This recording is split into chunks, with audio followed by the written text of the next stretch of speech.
Hello students, there are a few things that you need to be aware of before you start working with charcoals. Number one is that charcoal can really stain, so there are a few things you can do to keep that from being a problem for you. Make sure that you're not wearing light colored fabric, especially something that you really like. So get an old t-shirt, look around you, make sure you don't have any light colored carpeting or upholstery, let's say on a chair or a sofa that's light colored near you. So work in an area where you can really clean it up. Number two, make sure that you clean your work area. So you want to spray the surface down and wipe it down so it's nice and smooth. If you have eraser crumbs or little bumps on the surface, that can show up in your charcoal drawing. Number three, you want to create some padding. So you can either, like find an old newspaper or magazine to put underneath your work area, or some extra paper so you have a nice smooth area to work. And also because it stains, look around, make sure the area that you're working on is something that can clean up easily. I also like to put some lotion on my hands. That makes it easier to wash the charcoal off once I'm done with my charcoal drawing. You want to have some paper towel handy, so there's some paper towel, and if paper towel is a really hot commodity at your household and your parents don't want you to use it, you can find an old rag, piece of a torn up bed sheet, or just any old piece of cloth would work for blending things out. Okay, so now we're ready to start.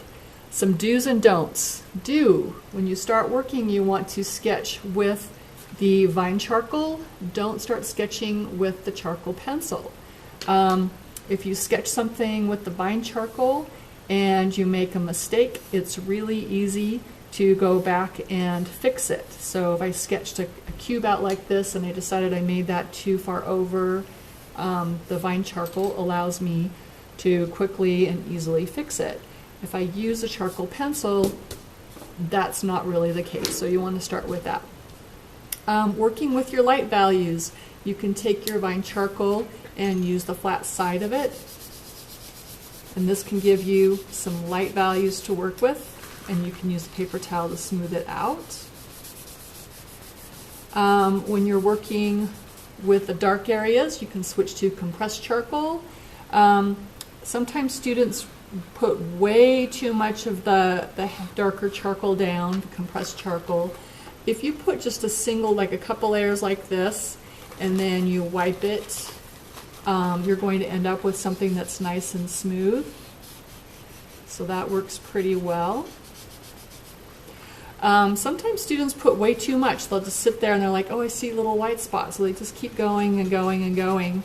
But the problem with that is you're going to make an enormous mess. So here we have the charcoal down there, but trying to get rid of all that extra charcoal, if I were to tip it and slide it off, you can see it's made a huge mess here on my paper just because there was so much on there.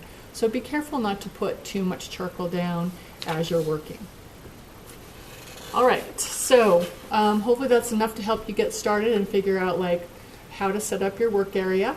In the next video we'll talk about actually creating some shapes with it.